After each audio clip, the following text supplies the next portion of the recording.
Overcoming betrayal of the scapegoat survivor's real self. Do interactions with others create a pressure to curate your responses? Is it hard to know when or if you take exception to how someone is treating you? And do you fear hurting the other's feelings if you say you did not like something they did or did not do? The scapegoat child to a narcissistic parent learns they are accepted only when they put that parent in a positive light. And by accepted, I don't mean that they are greeted with warmth and appreciation. I simply mean that they get to exist in the only way the parent can tolerate and acknowledge their existence, that is, as an admiring other of the parent. With good enough parents, this is okay. They appreciate their child's honest expressions more than they need to be admired by them. Not so for the narcissistic parent. They feel entitled to their child showing gratitude for them at all times. In order to do this, the scapegoat child must override expression of their authentic self. There is no guarantee that what honestly comes out of them will put the parent in a positive light. The consequences of not doing this for the child is feeling like they cruelly hurt their parent and do not deserve to be loved anymore. So the child must create an inner sentry or censor that guards against any expression of dissatisfaction with their parent. This spares the child those feelings of guilt and unlovability. However, they are denied the experience of knowing that someone else out there, a parent, cares more about what they honestly think and feel than what makes that other person feel good. In today's video, I explain how the scapegoat child's real self is betrayed by the narcissistic parent. The parent's requirement that the child show deference and appreciation forces that child to curate what they think and feel in front of the parent. The scapegoat child is forced to betray themselves in order to be found acceptable by the parent. I will explain how the scapegoat survivor's real self can find a home in the world through therapy. My name is Jay Reed, and I'm a licensed psychotherapist in California, and I specialize in recovery from narcissistic abuse. And I want to let you know about a new opportunity to further your recovery from narcissistic abuse. It's called the Rise and Reclaim Healing Toolkit for Scapegoat Survivors. And in it, you'll receive my book called Growing Up as the Scapegoat Child to Narcissistic Parents, A Guide to Healing, and a worksheet that offers a structured approach to organizing your recovery process, focusing on key areas of healing each month. And third, you'll receive the quick guide to recovery from narcissistic abuse, which offers a concise, easy to follow guide that outlines the essential steps to start your recovery and regain control of your life. You can find the link to the toolkit in the description box below. Honesty is a scapegoat child's first casualty. A narcissistic person cannot stand life on its own terms. Doing so makes them feel unbearably worthless. Instead, they insist on living according to their terms. This often puts them at odds with reality, but that is a compromise that must be made. So they will insist that they are special and owed recognition of this fact. Then they will coerce the people in their lives to conform to this conclusion or else. And the or else often involves retaliation and/or withdrawal. The scapegoat child to such an individual has no choice but to go along. This child learns that their parent finds it more important that they feel superior than to know the child's honest thoughts and feelings. So the child must curate what they express to their parent so that they always seem conciliatory, appreciative, and affable. And this is a tall, unnatural, but necessary order for the child. Well, let's look at a fictionalized case example to illustrate. Renee had a narcissistic father who would simultaneously inflate the importance of everything he thought and did while deriding Renee for being too needy, complaining, and problematic. Renee learned very early to deny her own experience and prize the needs of others. Doing so felt like the only way to exist without feeling humiliated for being, supposedly, the way her father claimed she was. She was forced to pay down a debt that she had never ran up from the beginning of her life and onward. Her father would rarely pay attention to Renee, but when he did, he expected her to be nothing but grateful. And Renee knew this at a deep level. One day when she was 5 years old, her father took her to a playground. She started swinging on the swing set and begged her father to push her. He reluctantly agreed, but he pushed her too hard and too fast. She got scared and fell backwards off the swing and landed on her back. At the moment, she knew she had to stifle her normal 5-year-old reaction to cry out. She knew not to bring attention to her father's failure of her in that moment. Instead, she left herself on the inside and found a way to plaster a smile on her face to her father as he came to her. She said, "Oof, Daddy, I'm sorry I fell." And he said, "You know, you need to be more careful, Renee," he said in an imperious tone. And she said, "I know, you're right," she acquiesced. When they got home, her father complained to her mother that Renee was uncoordinated and almost got herself hurt today. Renee could hear him say this and it stung, but she spared herself his ridicule had she cried out like she had wanted in the moment. Children like Renee learn that they can only express what does not inconvenience their parent.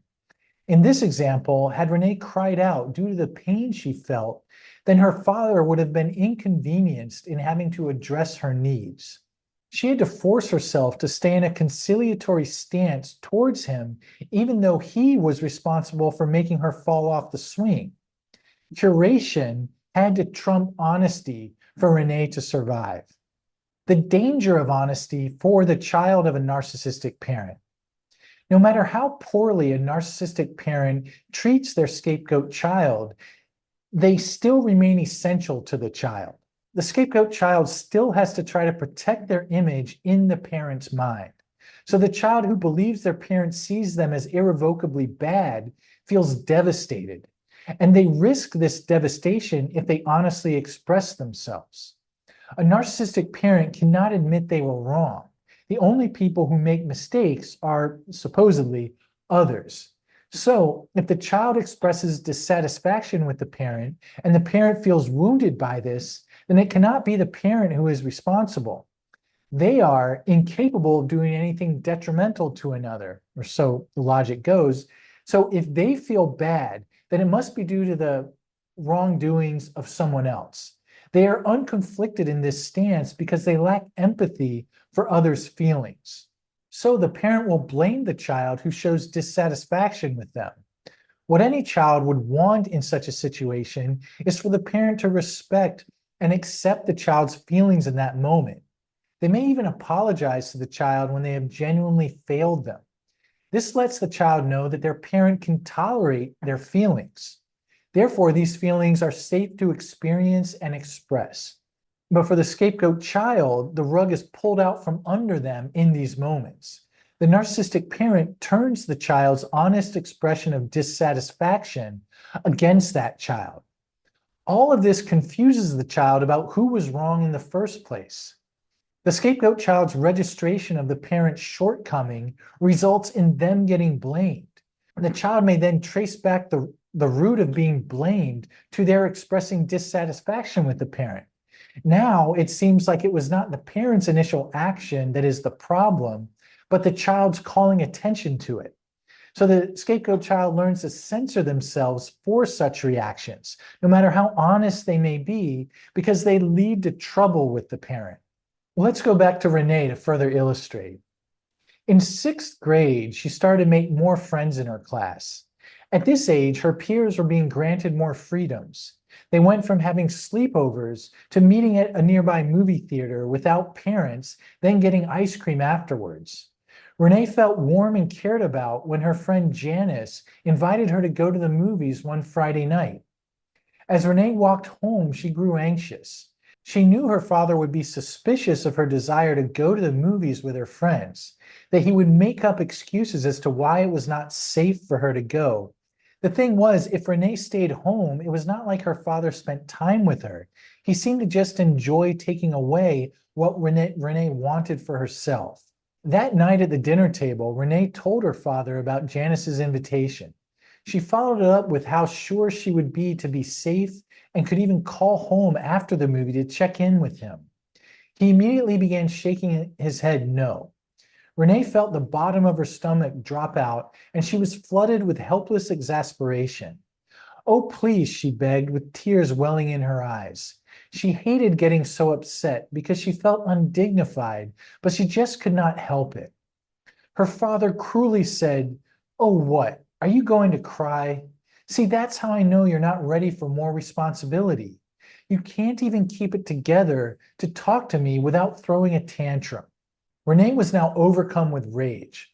All hope was lost about going to the movies. She exclaimed, "Fine, but I can't believe you. You are so mean." Her father's eyes grew big with fury as he slammed his open palm down on the dining table. "Darn it, Renee, that's enough.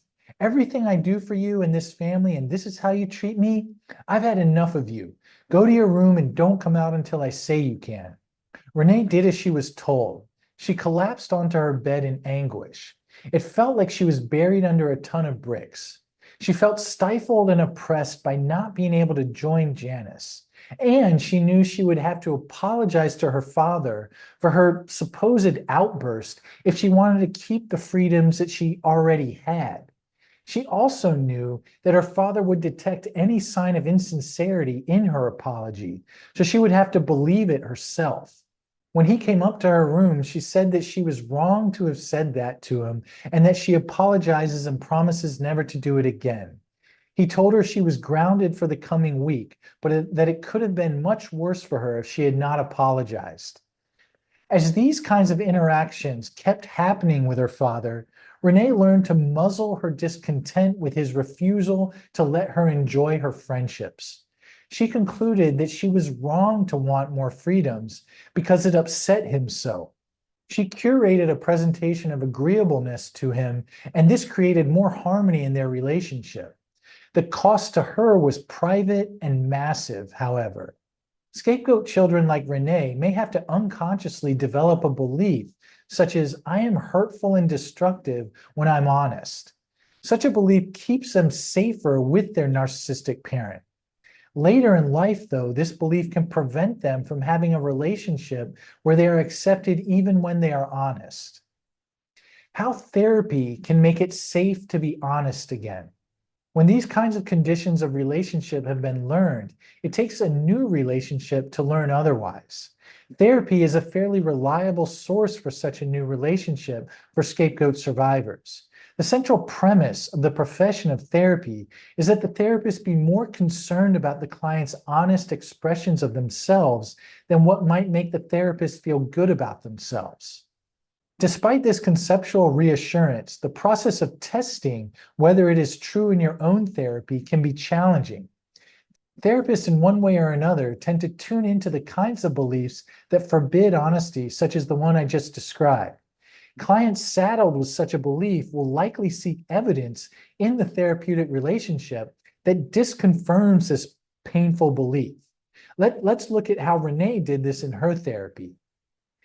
She came to therapy in her late 20s because she felt like she was floating along in her own life. She got along well enough with her friends and coworkers, but she did not know what she wanted for herself.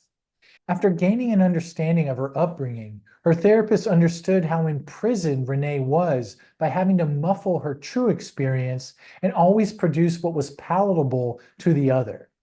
In the first few months of treatment, Renee talked about how much anxiety she felt in her life.